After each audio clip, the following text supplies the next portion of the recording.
Amen. Good morning, church. I'll do my best to fulfill that for you easy. Thank you so much. I want to say you guys sound magnificent this morning. I hope you guys know that. Turn to someone next to you and say, you sound magnificent. I waited until I got up here to say that because I didn't want to make my wife lie this morning in front of this heavenly host. A lot of things that I can do decently, and singing is not one of them, but you guys this morning, uplifting. I just want to hang a lantern on this. There was college football that counted yesterday, and all of the ladies in here saying, here he goes again. And we've lost all of the quality time with our husbands now until February, and the men rejoice. That's what Saturday and Sunday will look like. But I just want to say, you aren't without your comforts, ladies. See, this is a capitalistic society, and Starbucks is very smart. It's no coincidence that on the weekend football begins. Pumpkin spice started dripping from the spigots at Starbucks to meet your tears and emotional state that football has come back. There's something special about estrogen and pumpkin spice coffee. I don't know what it is, but there are probably 3 of those creamers in our fridge right now.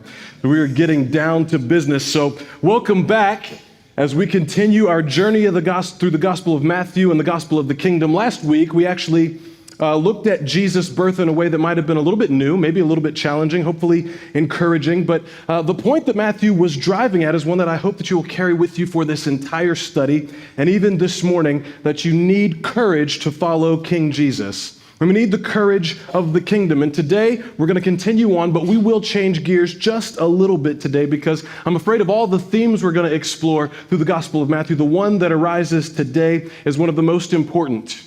And that is that this new kingdom, this kingdom of heaven, is not the only one that is competing or contending for your loyalty and for your affections.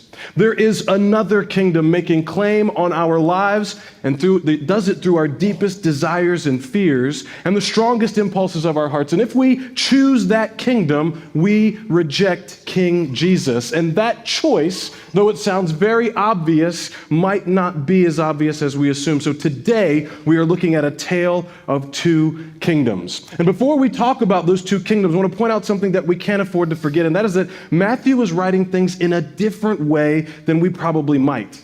I don't want us to lose fact of that. Not through our entire study do I want to lose sight of the fact that Matthew's being very deliberate in the story that he is telling. He is going beyond just telling the story in a way that says, this happened, and then this happened, and then this happened next, and then this happened next. Therefore, that's the story that we're going to tell next.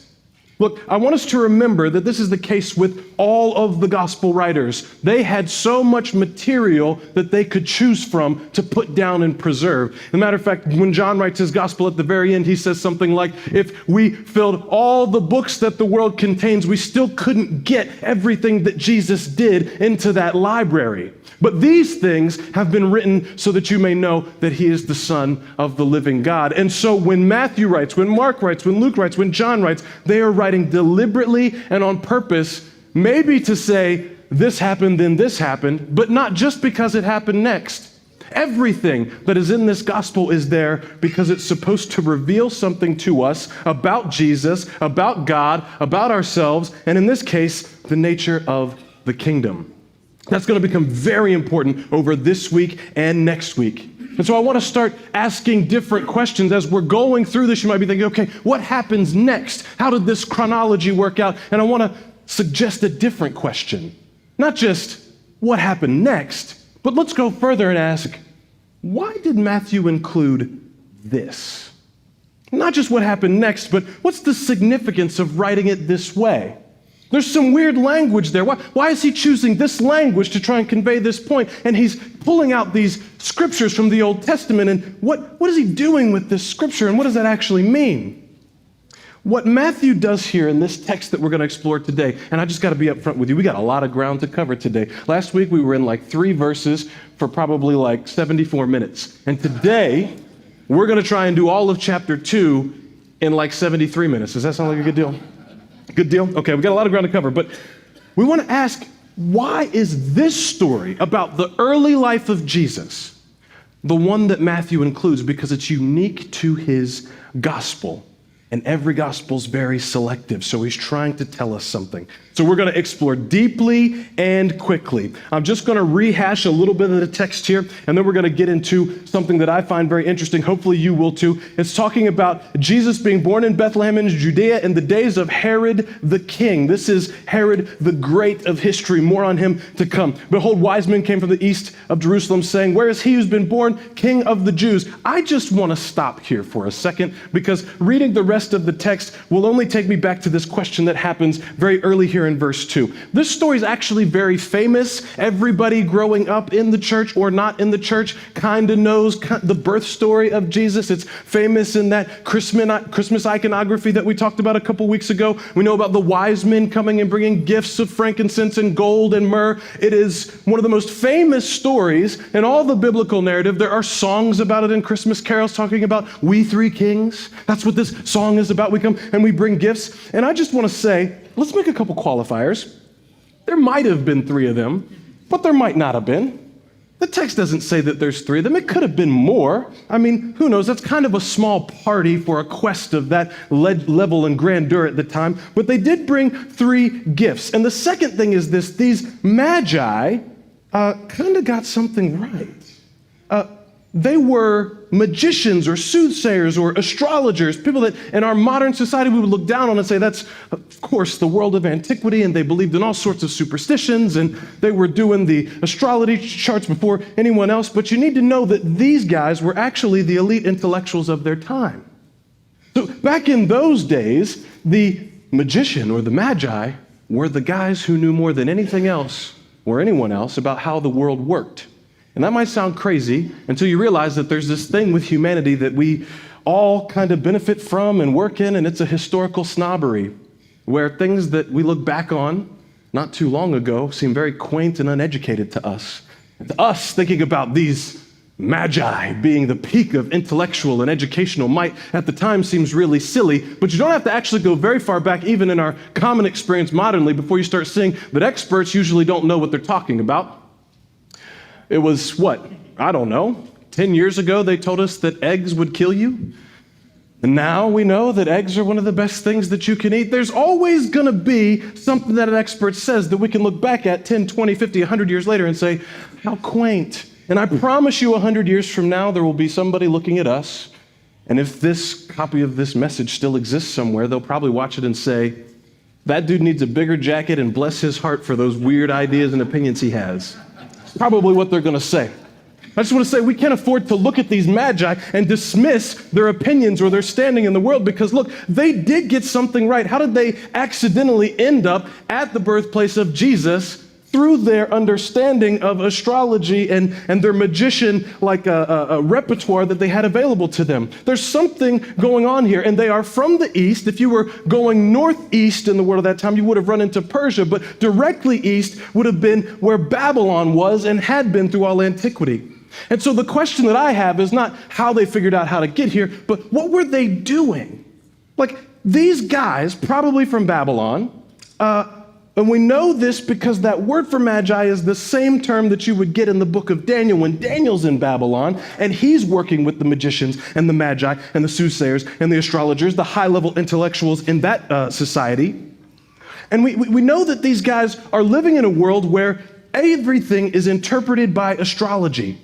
They're looking at the stars. It's the way that you know your place in the world. We know that around that time, there were lots of celestial events. They can go and map the stars back now to this day scientifically, and they know that there were actual things happening in the sky that they would have been keying on. There were comets that happened. There were supernovas that happened. There were things going on in the zodiac that happened. Caesar would land on this, and he would claim his divine rule to the throne because of a comet that came to be known as Caesar's comet had happened. The zodiac was different because the tilt of the earth is on an axis, and they didn't know that back then. So when the stars are in a different place than they usually are, they interpret that as a new era and a new age. And in this time, in the BC, the stars weren't rising into Taurus the way they used to. And now Aries is the one that's prominent in the sky. And so everybody in the world is actually looking for a new era to begin. That's the historical context. New religions had come on the scene, like the cult of Mithra was really prominent in the early BC. And when Christianity was one of the fastest growing religions in the world, the number one fastest growing religion was actually the cult of Mithra there in the Empire of Rome. And so the picture I'm trying to paint is that when these magi show up, it's partially surprising because they're from Babylon, and it's partially unsurprising because everybody in the world had the sense that the old age, the old epoch, the old era was ending, and the world was wrapped with anticipation that a new age was upon them. And so isn't it wild that in the midst of all of this mysticism and these magicians and these astrologers and people looking for a new era and a new age, in the midst of this, God decides, let's give the people what they want. Let's give them the real deal. And in all of that, it still doesn't explain to me why these Eastern Babylonian magicians would have been looking for a Jewish king, and that they would have been so convinced that a king was born in Judea that they would have traveled days and days and days in search of him, bringing these opulent gifts. For a long time I thought, there was the influence of Daniel in Babylon. That's a legitimate variable there. In Babylon, well, you kind of expect magi to come from there. That's where they were prominently located. But they say something really interesting in the text that led me down a nerdacious rabbit hole. Do we have time for that today? We good? We got about 64 minutes left. Can we do just some nerdery real quick, some history? There's something really weird that they say when they show up that doesn't escape me anymore. I want to share it with you guys this morning. They say, "Where is he who has been born King of the Jews?" And then they tell you what tipped them off. They said, "We saw his star when it rose and we came to worship him." They are looking at the signs in the sky and astrology that I've just been trying to really oversimplify and share with you. They say, "We saw his star when it rose." And what does that actually mean? There are all sorts of theories about how this can involve the astrology and the cosmic events and how they relate to the zodiac that I've just been talking about. And I don't have the expertise or the time to try and go down into that rabbit hole with you. Just know that if you want to research that, there's lots of really good sources out there that will even pinpoint celestial events that they would have been able to see in the sky that track right to this time period when Jesus would have been being born. So there's a historical and scientific corroboration for what is happening in Matthew chapter 2. But it's the peculiar language that they use that I'm more interested in, because that's why they came looking for a Jewish king. Here is the nerd detour. See, back in the book of Numbers, and remember, we're talking about a Jewish writer, talking about a Jewish king and the new kingdom, and he's writing to a group of Jews. So for him to reference something out of the Old Testament is not just, uncommon, it's prevalent all through the Gospel of Matthew. But back in Numbers, in chapter 22, a book we don't go to that often, there is a popular story that you might remember from when you were a little kid. It's one of, I think, 2 talking animal passages in the entire Bible. And you guys know me, when we get a talking animal, we got to stop, we got to talk about it. So there's this guy named Balaam, and he is a seer or a magi or astrologer from the place that would later become known as Babylon. And he is summoned to curse Israel, but God won't let him curse Israel. So he goes through the whole ordeal with striking the donkey and the donkey yelling at him, and that being a great story for us. But when he actually starts prophesying and giving oracles, since he can't curse Israel, he actually blesses Israel with his prophecies. In chapter 22, he prophesies that God will be bringing Israel, who he calls his son, out of Egypt. Isn't that crazy? And then there's a final one in Numbers chapter 24, verses 15 through 17. If you have your Bible with you, open up to it. We're actually going to read it this morning because this is so interesting to me. It's his final oracle, the last thing that he's going to say about Israel here. He says, "And he took up his discourse and said, Oracle of Balaam, son of Beor, oracle of the man whose eye is open, oracle of him who hears the words of God and knows the knowledge of the Most High God." This is a pagan astrologer and soothsayer speaking like this. "Who sees vision of the Almighty falling down with his eyes uncovered." And in verse 17 is when it gets really interesting, guys. In verse 17, Balaam says this. He says, "I see him, but not now. I behold him, but not near." He says, "A star shall come out of Jacob, and a scepter shall rise out of Israel." Here we have an ancient Babylonian soothsayer prophesying that there's going to be a star that comes and rises out of Israel. And I get to thinking, we got these Babylonian magi showing up years and years and years later. saying, we saw his star when it rose. And it's a little bit too strong for me to call it a coincidence, don't you think? Wouldn't it be interesting if all the way back in the days of Numbers, God was weaving and working his story and his plan from before the ages, even through the prophets and soothsayers of a pagan nation that Israel was going to wrestle with for their entire history? If you don't believe that there's a connection here, keep reading, because you're going to see in verse 18, he's going to be talking about what this king will do. He says it'll crush the forehead of Moab and break down all the sons of Sheth. And verse 18, it gets really interesting for me because he says, Edom shall be dispossessed. And if you know who Edom were the descendants of Esau. And if you know who Edom became, they became the kingdom of Idumea. And if you know who Herod is, the guy who's in power, he is an Idumean. So now we have a prophecy from Balaam back in Numbers saying a star is going to rise out of Jacob and dispossess Edom, who sits on the throne when Jesus arrives. And the Magi come and say, we saw his star rise. That's my nerdy rant for the day. Like if you get nothing else this morning, look, you need to know that what God is doing in this book is not natural. What he is doing in this world is not natural. He is weaving his plan and threads of this new king and this new kingdom all the way through history, even through pagan nations thousands of years before. So now that we have that beautiful little nerdy context, let's continue in our text this morning. In verse 13, the narrative picks up. It says, when they had departed, behold, an angel of the Lord appeared to Joseph in a dream and said, rise and take the child and his mother and flee to Egypt and remain there until I tell you, because Herod is about to search for the child to destroy him. And he rose and he took the child and his mother by night, and they departed to Egypt and remained there until the death of Herod. This was to fulfill what the Lord had spoken by the prophet, out of Egypt I called my son. That's interestingly what Balaam said back in Numbers chapter 22 as well. I digress. I said we were done with the nerd stuff. Then Herod, when he saw he had been tricked by the wise men, became furious and sent and killed all the male children in Bethlehem in that region who were 2 years old and under, according to the time that he had ascertained from the wise men. Then it was fulfilled and spoken by the prophet Jeremiah. This is in Jeremiah 31:15, if you want the reference. A voice was heard in Ramah, weeping and loud lamentation, Rachel weeping for her children. She refused to be comforted because they are no more. So after the wise men show up and they say, we have come looking for the King of the Jews, we saw his star rise, this makes Herod very paranoid. So after Joseph is warned in a dream, and by the way, this guy Joseph had a dream, like don't be afraid to take Mary as your wife. He has a dream that Herod is going to try and destroy the child, take him out of there. He's going to have another dream, just a few verses. This guy from Joseph has an awful lot of dreams for a guy with the name Joseph who ends up in Egypt, doesn't he?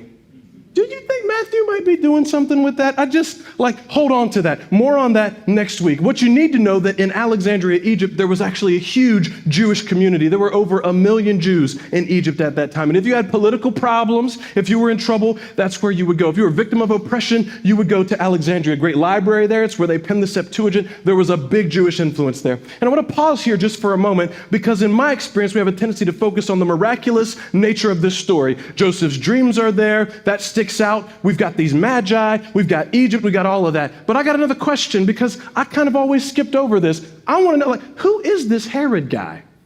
He's really just painted most of the time as a tyrant king with the paranoia so deep that he would slaughter innocent children. And we kind of just leave it at that. And all of that is true and shocking, but that's a very surface level understanding of who this man was. And I want to give you the Cliff Notes version of who this Herod was, because I think it's important to the story that Matthew is trying to tell us. And it's going to confront us in the way that only Matthew can. Now, this is a wildly oversimplified story, and we talked about a little bit of it when we talked about the rise of Hellenism, the in-between periods between the Old and New Testament and everything that had happened. And that once Greece took over in the wake of Alexander the Great, Hellenism is spreading, and that the Jews are trying to figure out what to do with that. The part of that that's relevant today is you got to know that when Greece took over, the first Grecian that was in charge of the area where the Jews were there in Judea was really cool with you accepting Greek culture organically. He wasn't going to force it on you. The Ptolemies, that dynasty coming out of Alexander the Great's kingdom, basically let the Hellenistic worldview and culture just permeate you through its own allure and its own draw. So if you were a Jew and you didn't want to participate in Hellenism, that was just fine. And that's perfect for the Jews because their entire worldview in life has been set up from the beginning to be set apart from the world. So that worked out okay. But after that happened, there was a cat named Antiochus. He was a Seleucid. And Antiochus is actually spoken of in the book of Daniel, by the way, committing the abomination of desolation in the temple, because Antiochus said, you don't get to choose if you're going to be Greek or not. Either you're going to become Greek or we will kill you. And he actually marched into and occupied Judea at one point, slaughtering thousands and thousands of Jews, erected an image of himself in the temple, and then slaughtered pigs on the altar. He said, you're going to be Greek whether you like it or not. And in that time, in the intertestamental period, a revolt or an insurgency arose led by a guy named Judah Maccabee. You've heard of the Maccabees. And he, over 8 days, with his ragtag band of insurgents, somehow, some way, repelled the Seleucid invasion, the strongest military force on the planet at that time. They kicked them out of Jerusalem and out of Judea. And those 8 days became the foundation for the holiday of Hanukkah. Still celebrated to this day, a observance that Jesus participated in when he was there. Now, after they kicked the Seleucids out, the Jews got to figure out how are we going to run society. And so the Maccabees gave control back to the Levites or the priests. Those priests were called the Hasmoneans, and they were in power for about a century, and they did exactly what the Maccabees were hoping wouldn't happen, and they went all in on Hellenism anyway. They did. They embraced it. They loved the power. They loved the wealth. They loved the influence. And so they took the culture in the priesthood, and they're in Jerusalem exactly where they had fought for it to be removed from. And so after this, things were good, except for the priesthood had become utterly corrupt. They established the temple system that Jesus would flip tables in. They established the temple system where Jesus would make whips and drive people out of. They established really a religious mob controlled by 7 families from the time they started to the time they ended. That is not hyperbole. That is not an exaggeration. They even had their own hit squad. You know them as the Temple Guard. They were in charge. And when Rome came to power, they knew that when Rome got to Jerusalem, it was all going to be over. They were going to lose their lavish lives. They're going to lose their influence. They're going to lose their way of life. And that's the one thing that threatens humans the most to make us desperate. So here's what they did. They went to a guy named Herod Antipater. He's the father of the Herod that's in the scripture here. And they said, hey, listen, man, if you marry a Jewish princess, we will make you king, and you can rule, and you can protect our interests, and we don't have to worry about Rome destroying our way of life. And Herod said, I like that idea. So they collude, and they make this arrangement, and then they go to Rome, to Caesar, and they say, hey, listen, if you let Herod be king in Judea, we will finance your empire. And you know the surprising thing? Rome essentially looked at them and said, you got a deal. Now, I just want you to ask for just a second, what type of person has the kind of wealth that you could go to Caesar in the heart and the height of the power of the Roman Empire and say, let me be king and I will pay for your whole operation? And they say, absolutely. That's what happened. Now, his son became Herod the Great. He inherited this relationship. He inherited all of the wealth of his father. And this is the Herod that we're reading about in Matthew chapter 2. What does this have to do with Jesus, and what does this have to do with us? Because it's integral to this understanding of the two kingdoms that are being put on display. See, this man, Herod the Great, had inherited the immense wealth of his father, and they were rich because they controlled the entire spice trade for the entire world. And in those days, spices were like oil today. Just imagine if one family owned all of the oil reserves on the planet.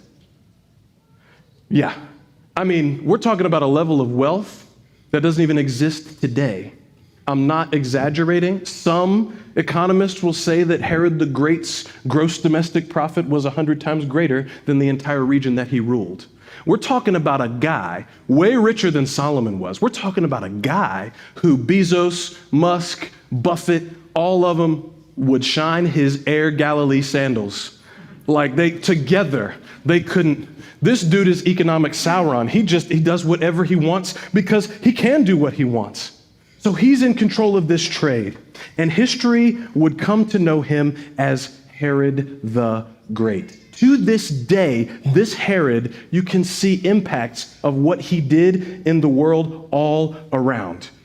Herod was known for his excess. Herod was known for the things that he built. Herod was the manifestation of Hellenism complete. Opulence, luxury, size, and grandeur. He rebuilt the temple, the same temple that Jesus would say, not a stone will be left on another stone. When Jesus says that, he's talking about stones that were 260 metric tons that Herod had brought in and reassembled on the Temple Mount. It's one of those projects that we look at now today and say, we don't know how he did that.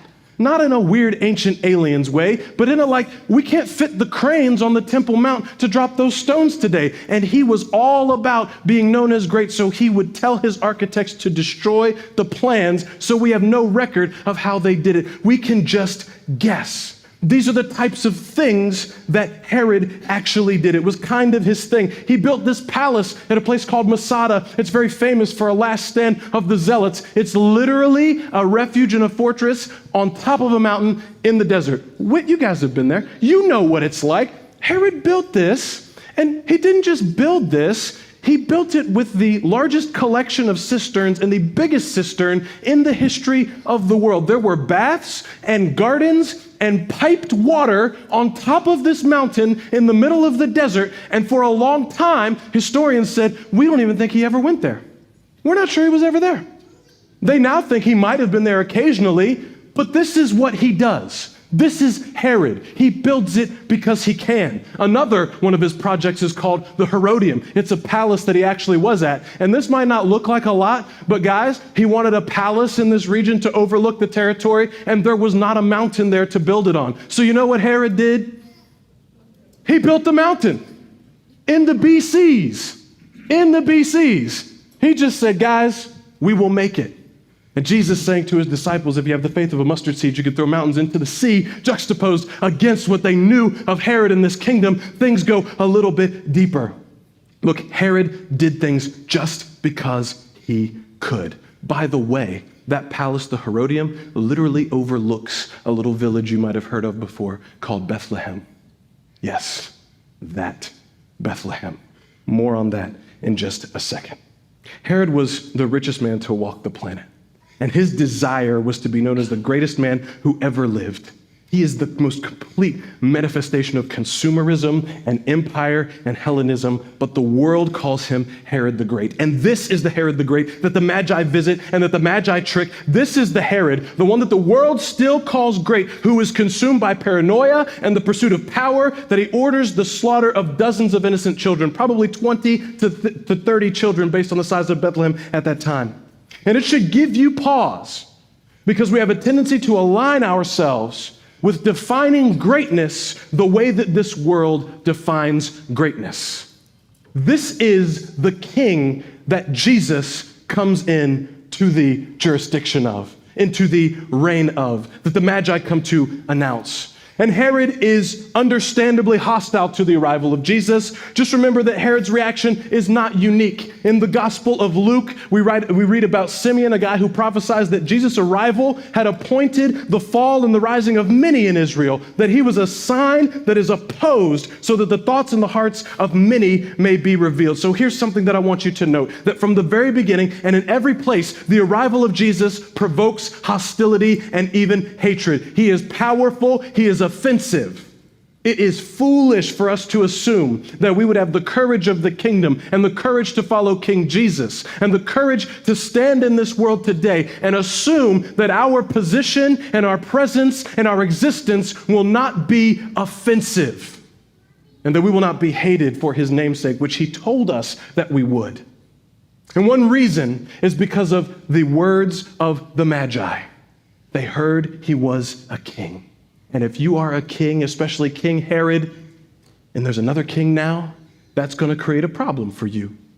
But what I find more disturbing about this passage as we're looking at it is that I assumed that just Herod was one of those crazy guys that was alone and that he was disturbed by the arrival of Jesus and he just had the authority to go and create this massacre and do these things because he was the king. But then I looked closer at verse 3 and it doesn't just say that Herod was troubled, it says all of Jerusalem was troubled by the arrival of Jesus the King.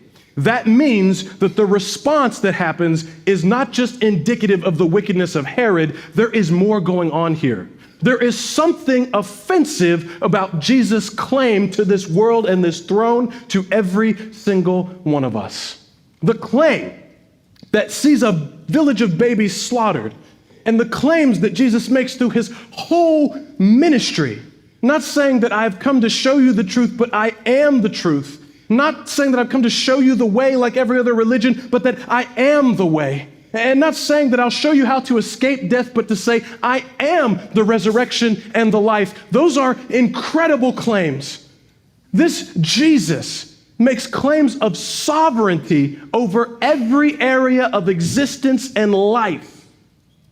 Unless you take up your cross and follow me, you cannot be my disciple. Unless you eat my flesh and drink my blood. Unless you hate your father and your mother. I got to be the most important thing in your life or you can't be my disciple. You got to be willing to die. Why do you call me Lord, Lord, and do not what I say?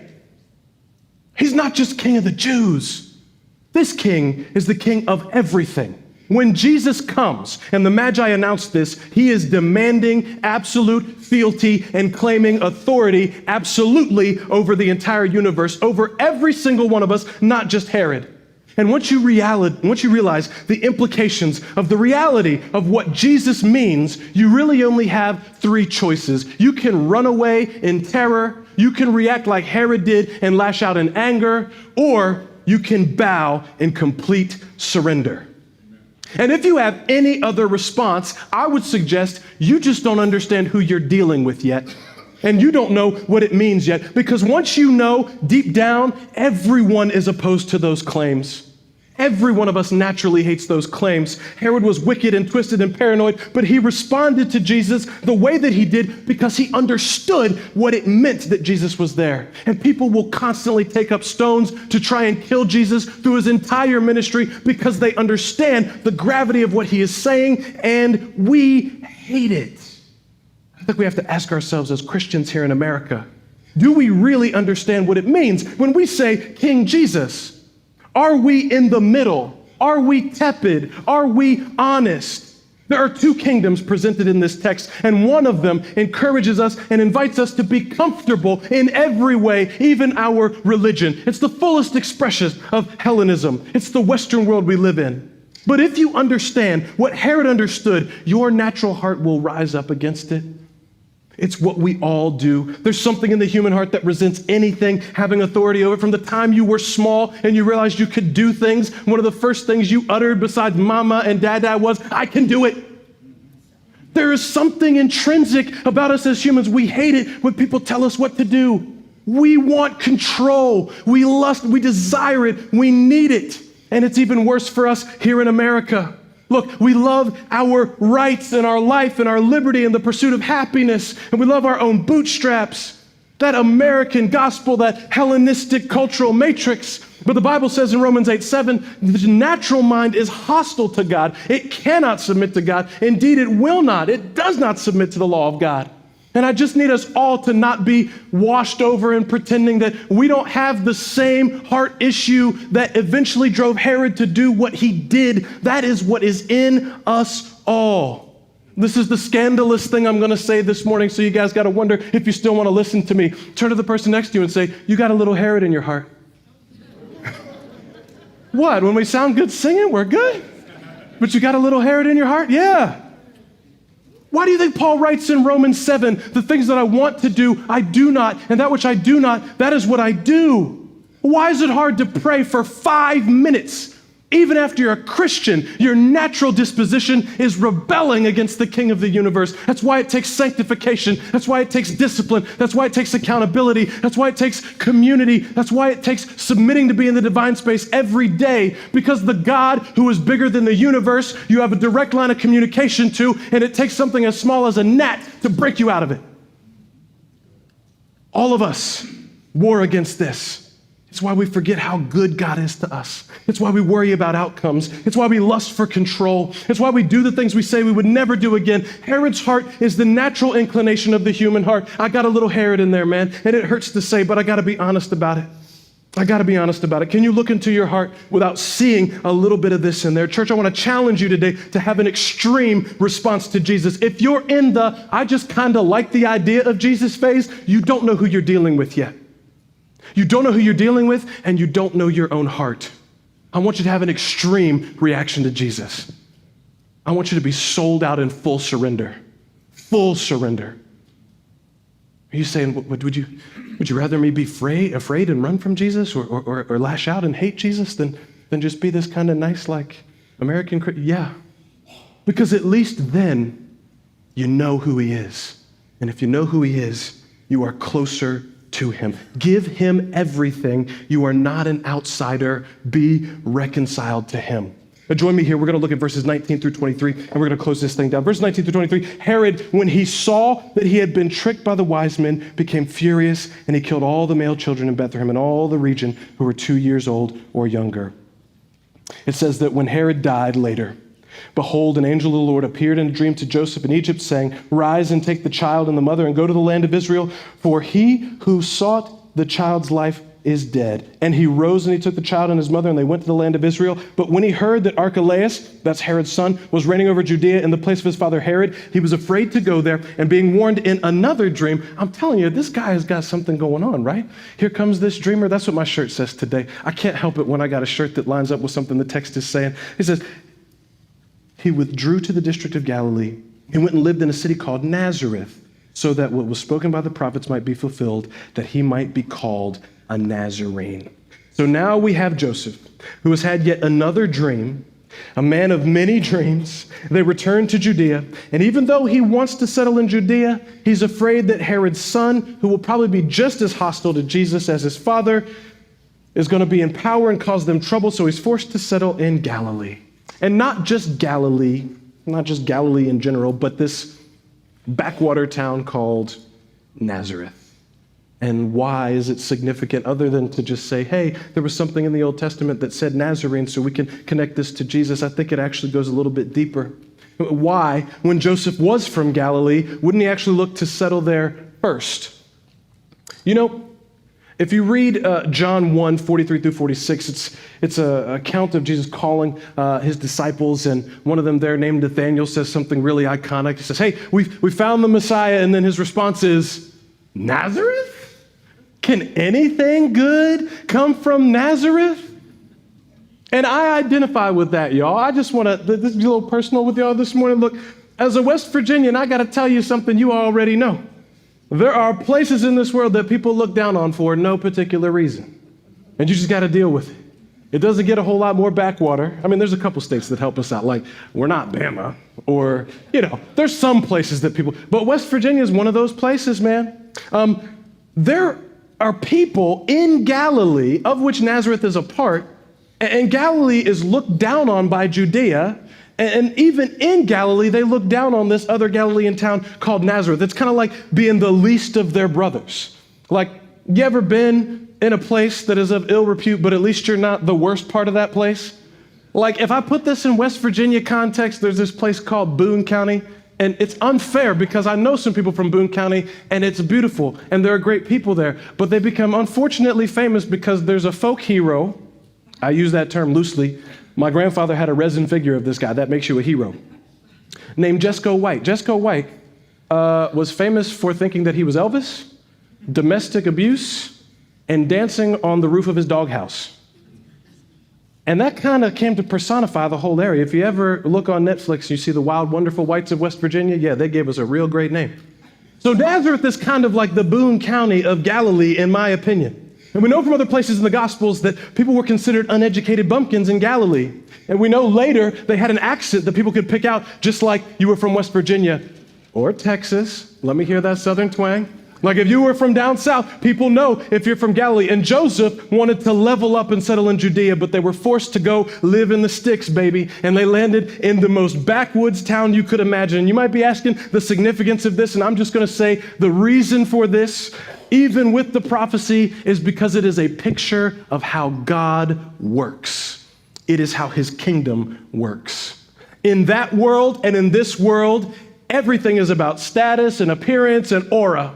And all people derive their self-worth by comparing themselves to others. People who have degrees from blue chip universities and Ivy Leagues look down on community colleges. And people compare themselves and they look down on each other. People from Texas look down on people from Oklahoma. Anybody on the other side of the Red River here? Y'all in trouble in a couple of weeks. People from everywhere look down on West Virginia. It's common to me. People look down on others who are in certain blue-collar types of work. People compare houses, vacations, foods they eat, the clothes they wear, their looks. People will look down on each other because their kid has a worse batting average in T-ball than their kid. Look, this is what we do. Jesus' family settling in Nazareth means that God does not operate like we operate. It means that the kingdom has different rules. It means that the nature of Jesus' kingdom and the salvation he offers is beyond the world's comprehension. It is in every case other.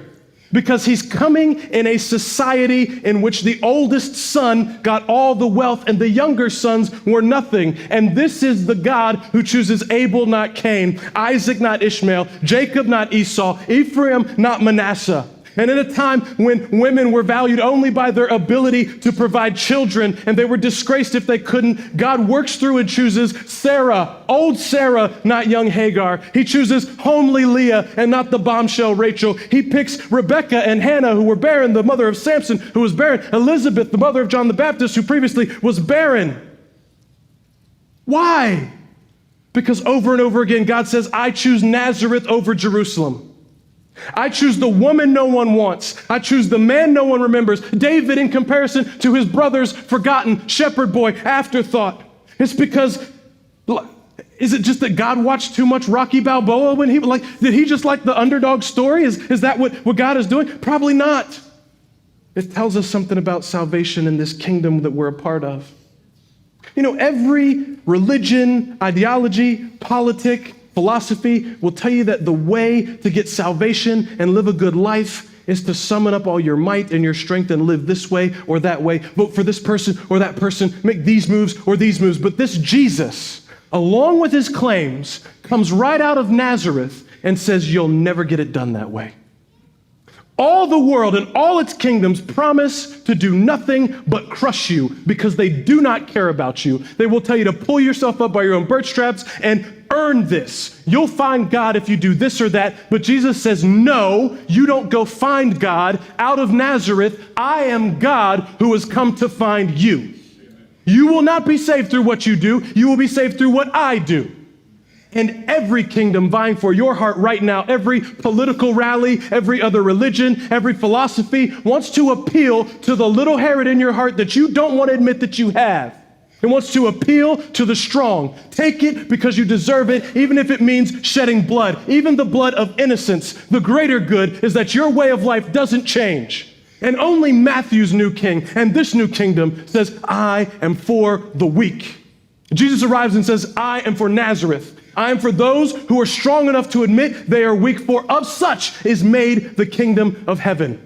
And so this is the story we have of two kings and two kingdoms. Jesus, born in Bethlehem, literally in the shadow of the Herodium, the symbol of all that the kings of the earth can muster. And he settles in backwater Nazareth because this new gospel and this new kingdom, we have the juxtaposition of Herod the Great, the image of success and Hellenism, one of the greatest men to ever live by the world's standards. And how does God choose to oppose him? With his own palace? With his own mountain? With his own opulence? No. The subversive nature of God's plan is they will send his son to be born in the shadow of the palace of the man who calls himself the greatest to walk on soil. That one king is the richest man to ever live, and he builds incredible buildings that the mind can't even conceive in that time, and he creates and finishes feats that we can't do today. He puts water where there isn't water and pipes where they didn't know what pipes were, and he corners the market on innovation and beauty. The most powerful human being the world has ever seen, decorated with silver and gold and the richest fare, and yet this other king is born poverty-stricken, rejected by their family in the rural town of Nazareth, born in animal refuse, surrounded by the ash of fires and kindling and the feces of cattle. His birth is only known by some distant magi and some shepherds, the outcasts of society. One king is the leader of an empire. The other king is the Lord of a new kingdom. And there's significance to the fact that Jesus goes right underneath Herod's nose. Born to a poor family, struggling with rejection, pushed out to the stable. Herod is the pinnacle of Hellenism and the world's way that you measure greatness. Wealth, power that you can coerce and control, the ability to kill and not live. It's glitz, it's comfort, it's luxury, it's my world, it's my choice, it's my life. It's almost American, isn't it? Yet in a stable, is born a baby, who Matthew says is the true King of Kings and the Lord of Lords and the Prince of Peace and the Son of the Most High God. And this king challenges everything that we would expect from a ruler of the universe. It's a tale of two kingdoms. And this gospel invites us to reevaluate everything that we consider and assume about our own motivations in life. What is real power? What is real wealth? Where does my security come from? Who is God? What is God trying to save me from? What do I really want? What do my actions say that I'm actually striving for? The empire, for comfort, a way of life, or the kingdom? Church, if Jesus was born today, would you even notice he was there? In the shadow of all of the things that concern us and gives us anxiety and makes our lives. That question offends the little Herod in my heart, because I honestly don't think that I would see Jesus for who he was. If I'm honest, I'd be looking for a more powerful leader. I'd be looking for a king. I'd be looking for a politician. And so in closing, I just want to call you back to Genesis when we set up this contrast between the empire and the kingdom. In those days, Egypt had a man who felt himself a god, and it was him versus the God of creation. And it was the empire defining people by what they did and how many bricks they could bake. And God who said, you are not measured by what you produce. You are valuable because you are made in my image, and I love you. And I hope you see that to this Jewish writer, Matthew, he still has the same narrative in this tale of two kingdoms. Do I live a story daily that's driven by fear, my own production, and power? Is it done by coercion and force? Or do I live what Matthew is trying to show us to? Do I live a story characterized by self-sacrifice? Because that's what God came into the world to do and be, a king born in the mud and dirt, to be found in the appearance of weakness, to proclaim a new gospel, to say to us all, this is how much I love you, and I'm not calling you to just another empire, I'm calling you to my kingdom. Jesus of Nazareth, the Nazarene, means it doesn't matter who you are, what you've done, where you're from, what your background is. It doesn't matter what deep secrets or skeletons you have in your closet, the things you've done in your past. I don't care what makes you feel like an insignificant failure. You need to know that God prefers and chooses to work through the nobodies over the somebodies. And we are all on the same ground here, no matter who you are or what you've done.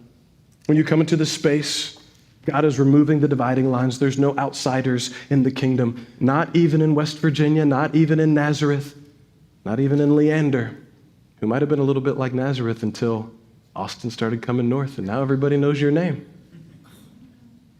Remember this, family. God often prefers and uses and chooses the imperfect, the broken, and the unlikely to accomplish the incredible in the world. He doesn't need you to be perfect. He only needs a surrendered and willing heart. But that's going to take you choosing the right kingdom. Jesus' claims on your life are greater than anything in all of creation except for his love for you. Pledge your loyalty to him as your king. There is room for you in his kingdom. If we can serve you in any way, please come.